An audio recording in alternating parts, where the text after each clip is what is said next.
Welcome to this tutorial on Julia, where we'll start by analyzing the main features of the language and the problems that it intends to solve.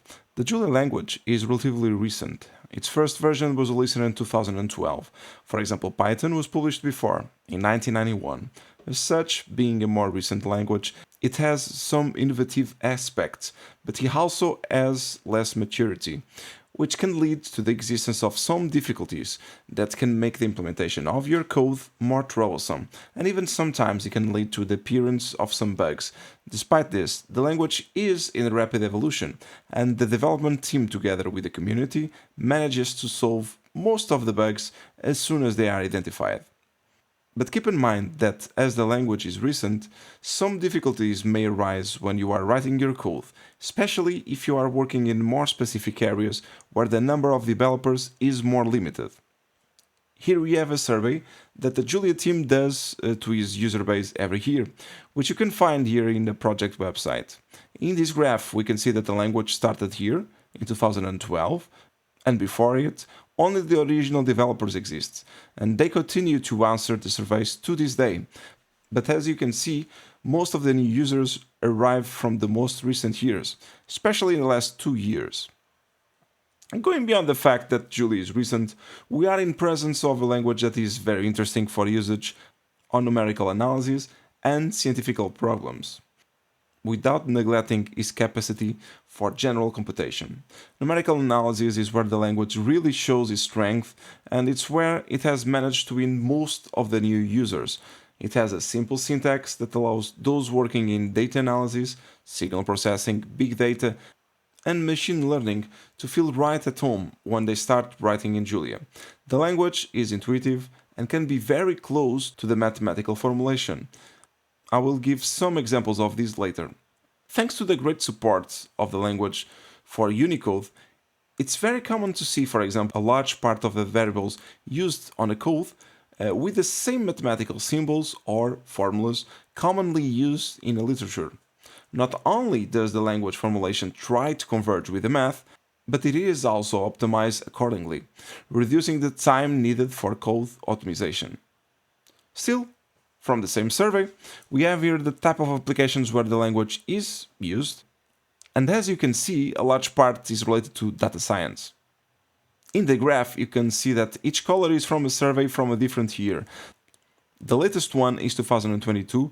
Here you can see that most users use the language for data science, although of course there are other applications, but most of them are on the field of data analysis, statistics, so areas that use a lot of applied mathematics.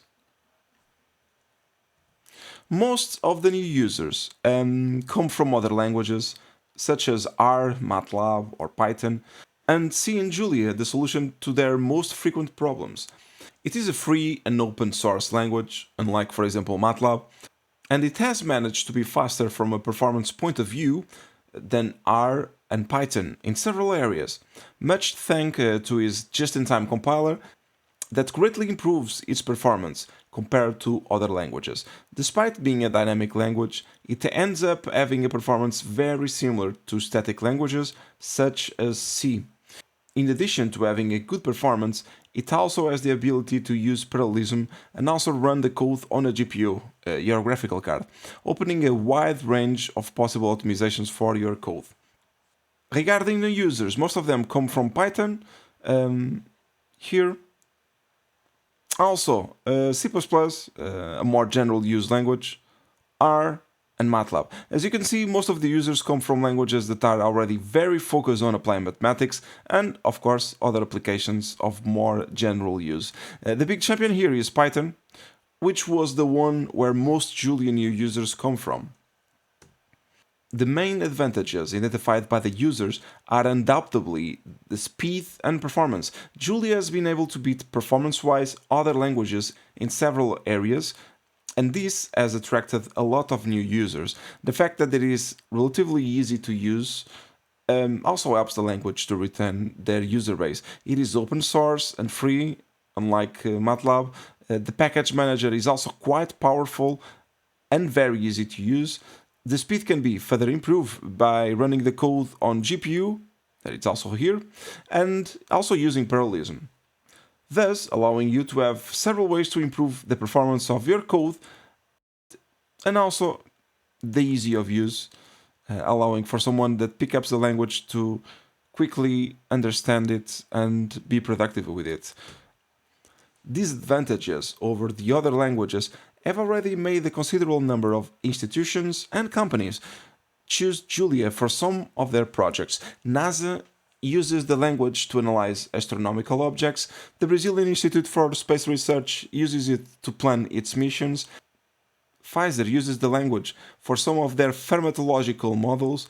There has been quite an interest on using the language for new drug research, but beware, learning Julia isn't going to make you any company's dream. For all intents and purposes, it still has a limited use compared to other mainstream languages, like Python. So if your goal is to open some doors on the job market, it's better to stay with other more popular languages.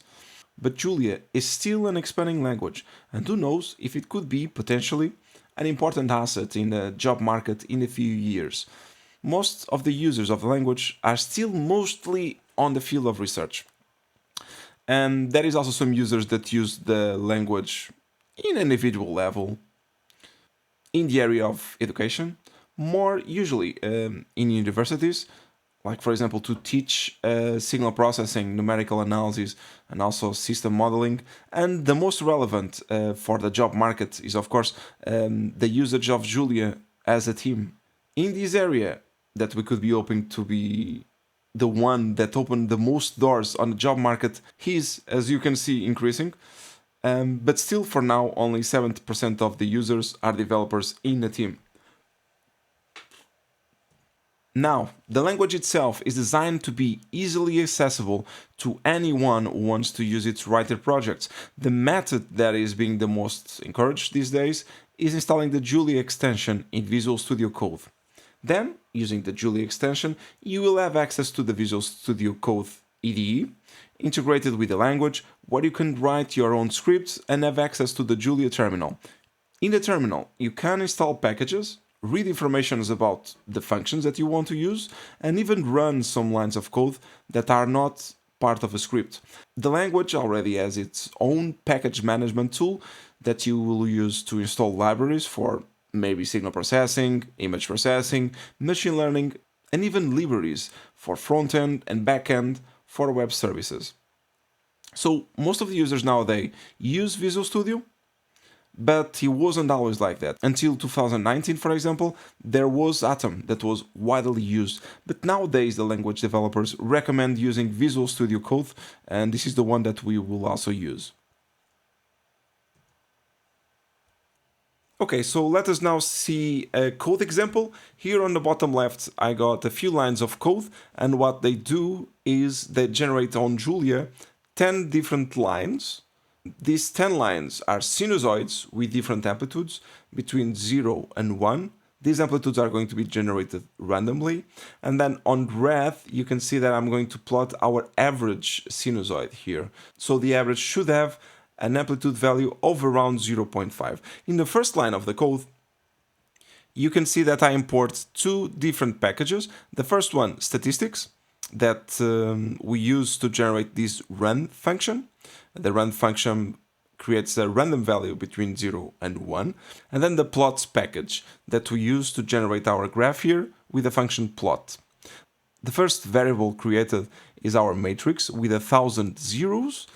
And this is 1,000 points for each of these sinusoids, and then 10 sinusoids. This is our data matrix. And then our t vector that is going to define the time with values between -1 and 1, and we want 1,000 points. This range function creates a uniformly spaced vector between those two values. Then our main loop that is going to generate 10 sinusoids on x, on our x matrix, and they are going to have a random amplitude multiplied by the cosine of 2 pi. You can see that the pi is the symbol. We can use this symbol on Julia without any issues, and then multiplied by the vector. You also can see here between the cosine and the values that are inside the brackets that we got a point. This is our broadcast, and what it does is it's going to calculate the cosine function for every single t inside our vector. This is specific to Julia. Then we plot our data t and x with color black. This is the first lines that we are seeing. As the x is actually a matrix, it's going to generate all of these 10 lines. Then we plot again, but we have here our exclamation mark, and that means that we are going to use the same figure as before in order to plot the mean here, the average line in color red. And this is the code to generate this graph. The same can be achieved on Python. For that, we also import two different packages, in this case NumPy and Matplotlib for the plot. We also generate the X matrix here. The only thing different is that we need to put NP from NumPy, as well a matrix with zeros. Then our time vector t generated in the same way as we have saw on Julia. The only difference is it's no longer called range, it's line space. Then there is a big difference here on our loop, that is our range. So we are generating values from 0 to 9, not 1 to 10 as we have saw on Julia. This is because the index on Python starts on 0 and on Julia it starts in 1. This is very important. It's a major difference between those two languages. And then on Python, once again, also our random function. It's a little bit bigger here. It's np random rand for values between 0 and 1. And then multiplied by our cosine to np pi, this is the constant pi, multiplied by our vector t. Then we have two functions for the plots, same thing as before, and then we also write plot show in order for us to see the graph. Up next, Matlab. For Matlab, we don't need to import any package. Also, the x variable, the x matrix, doesn't need to be initialized. Matlab will, on the first attribution, create a variable just for that. And then what we need actually to do is generate our time vector with line space. Same thing as we have saw here on Python. Then our main loop from 1 to 10, also an index of 1. You can see that Matlab and Julia have the same index.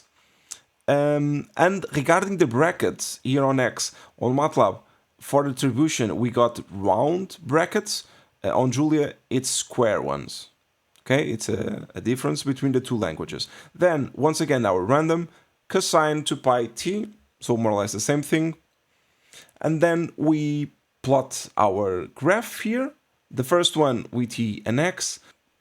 Then we use the hold on to stay in the same figure, and then we plot our mean in red. The R is for red, K is for black. Compared to R, so for R we need to initialize the variable x for our matrix, all on zeros. Then we create our time vector t with values between -1 and 1. Here we need to define the distance between points. It's a difference between the other languages. Then our for loop, the brackets are square ones. Then random uniform, so also random value uniform from 0 to 1, cosine to pi t, same thing as the other languages. Then we use the matplot to plot our array of sinusoids in black, and then we calculate the mean here with row means, and we also plot it in red.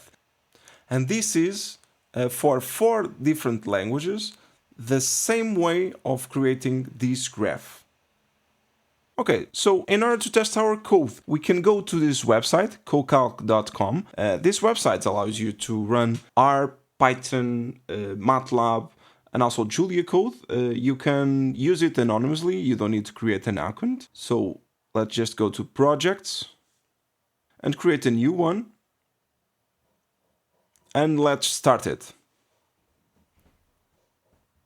What I'm going to do next then is going to copy the code that I just showed to you, and I'm going to run each one individually here. So first I'm going to start with Julia. I'm going to create a Jupyter notebook.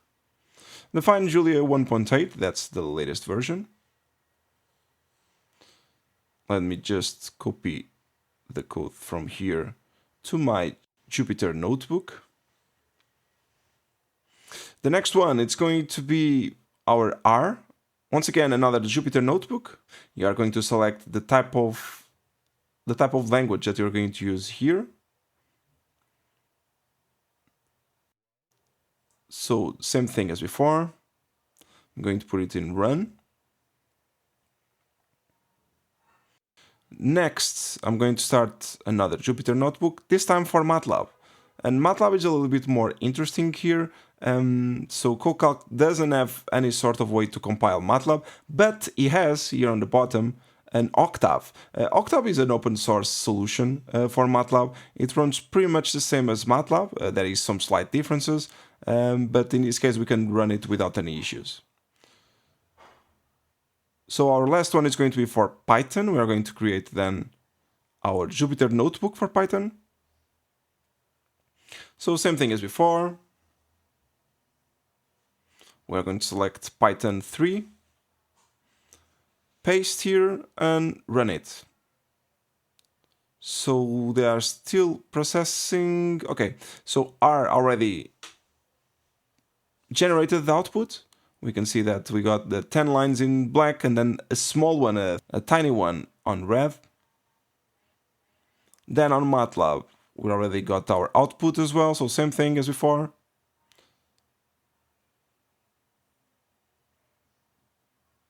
On Python, it's still running.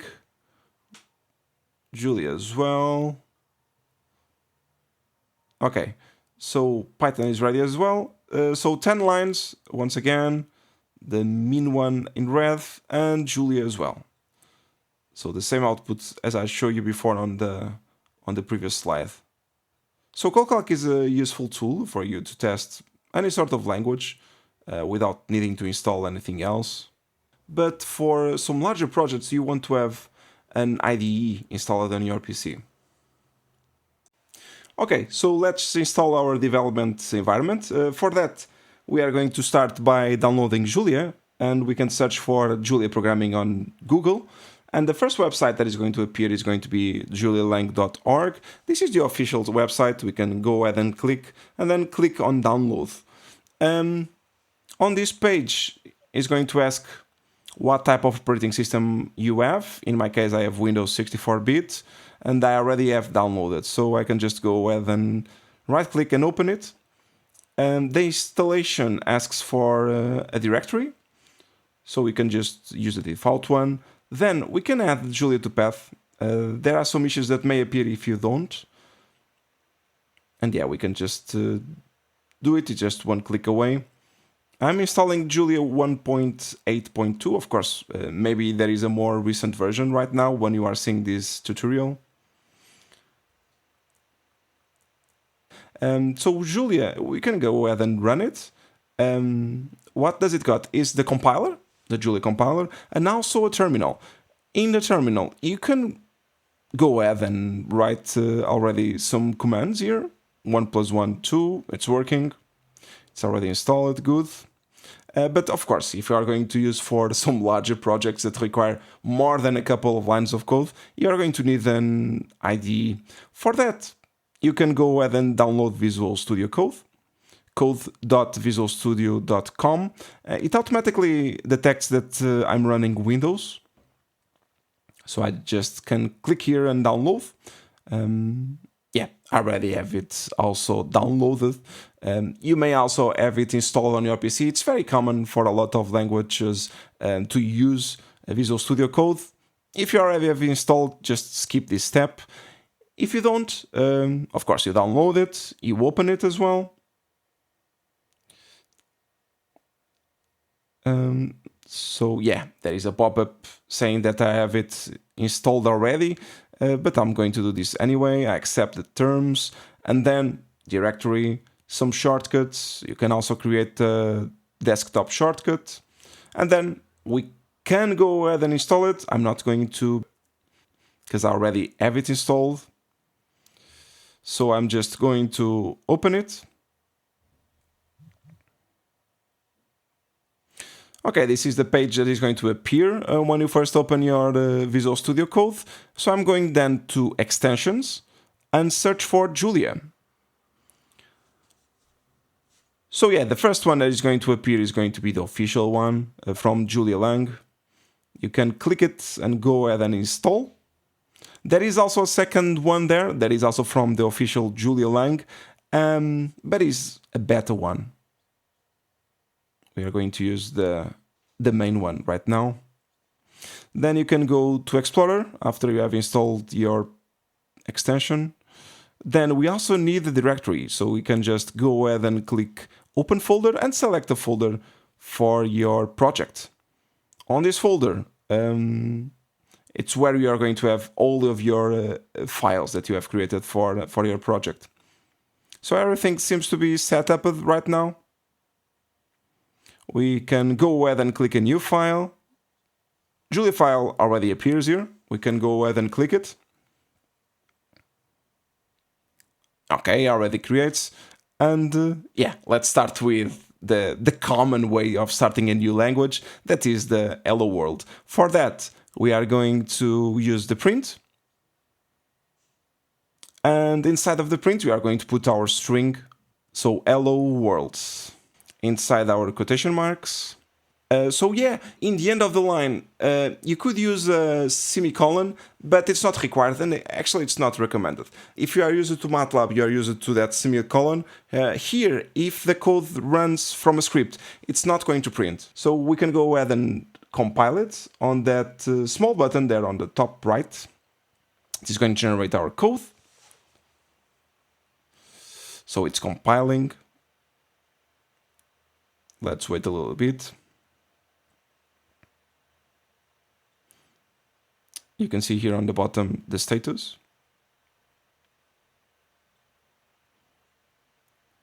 Should be compiling just now. Okay, hello world. So it's running. We have already then run our first script here on Visual Studio Code. We can go ahead and Ctrl S to save. In this case, let's just write hello world. And it's saved.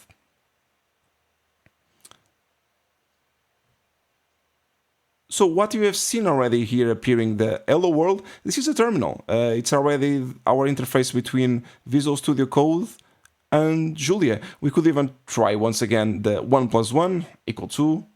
So it's working. This is the REPL. This is the read, evaluate, print loop. It's enough for you to test some code, write a few lines without creating a script. Of course, you can also multiply. 5 multiplied by 5, 25. We can also use power 2. In this case, 5 to power of 2, 25. If you want to calculate the square root, you can also write square root of 25, SQRT. If you want more information about the function, you just can go ahead and use the question mark, and then you can just search for the function, in this case SQRT.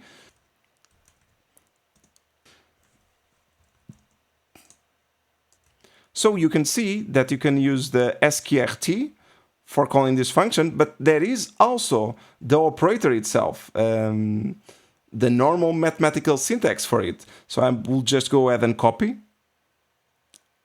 And let's paste it here and see how it works. So we can use the square root symbol, and it's going to give the same result as the SQRT. So you can either use the function itself or use the normal mathematical syntax for it. So next, parentheses. So what we can do here is create the priority on our equation here. So if we do 1 + 1 divided by 2 is going to give us 1.5. First uses the 1, then plus 1.5. If we give priority then to the 1 + 1, this part has priority, and then what's going to give is 2 divided by 2, that is 1. So let's try a cycle here. I want to create a cycle where we want to calculate the powers of 2. So I'm just going to initialize my x, that is going to be my variable, and it's going to be zeros, so 10 values of 0. So I'm just creating the variable x that is going to have 10 lines of zeros and 1 column.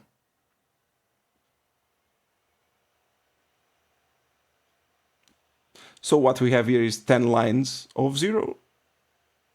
So we can just go ahead and try our for loop. We are going to initialize here our for variable for each iteration. So I equal to 1 up to 10. If you want to create a new line, you just click Shift and Enter at the same time. So you can just create a new line here on the terminal. Then I'm going to access the position I from my variable x, and I'm going to put there the value of 2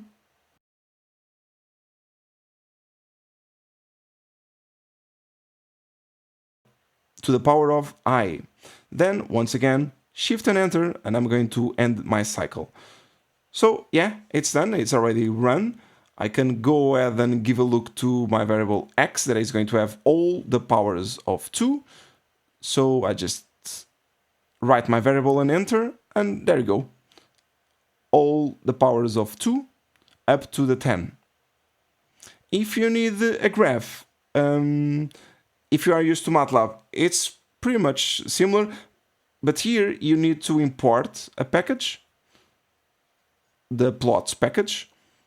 I'm going to install it first. For the installation, you only need to do it once, so import package. This allows us then to go and pick up a package and install it. I'm going to add then with package.add the package of plots. This allows us then to create our plots. Once again, we only need to do this once. It's going to take a while. It needs to download it and install it, not only the package itself, but all dependencies. So it takes a while. It takes a while, but it's only once. The next time I'm just going to use using plots because I already have it installed. Let's wait a little bit. This should take a while, of course.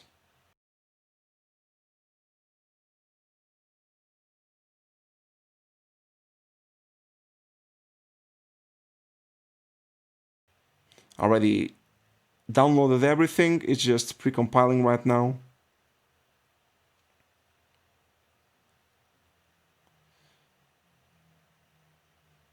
And yeah, it's done. So now let's add our package of plots using plots. And now after using plots, I can call the plot. So what I'm going to create here is I'm going to create a sinusoid, and for that I'm going to create my time variable, so t equal to range, and I want it to go from -1 to 1, 1,000 points. As I did before to compare different types of languages. And yeah, I already created. So I can just go ahead and create my frequency. That's going to be f equals to 1000. And then my sinusoid, it's going to be equal to cosine dot, and then parentheses 2 multiplied by pi, by f, and by t. This pi, you can use either pi itself or the symbol, as we see before on the square root as well.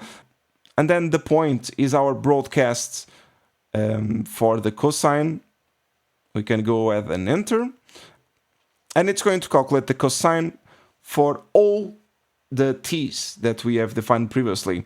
So if we want to plot it, we just go ahead and plot, open parentheses, t, and my sine wave.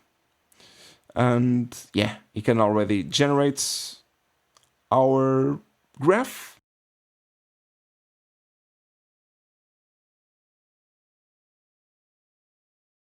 Let's wait a bit. There you go. Should appear here on the top right. And yeah, it's our sinusoid with 1 of amplitude. And my time, that is between -1 and 1. It can be a little bit confusing because the axis is pretty much the same. So we should define the axis, a name for each of the axes. So we can just use the same function and give it a x label for the time. and then an epsilon label for our amplitude. So our amplitude, so the time was on seconds. Here in amplitude, I'm just going to use arbitrary units. We can go ahead and plot it. So yeah, there you go. Our second plot here, already with the axes, with a label for each one. So this shows pretty much the basic. We have shown how to install our IDE. We also know enough to use the language itself to be used as a calculator, even a graphical one, as we have saw here. Yeah, we have shown how to use the REPL as well for small tests, how to create our script.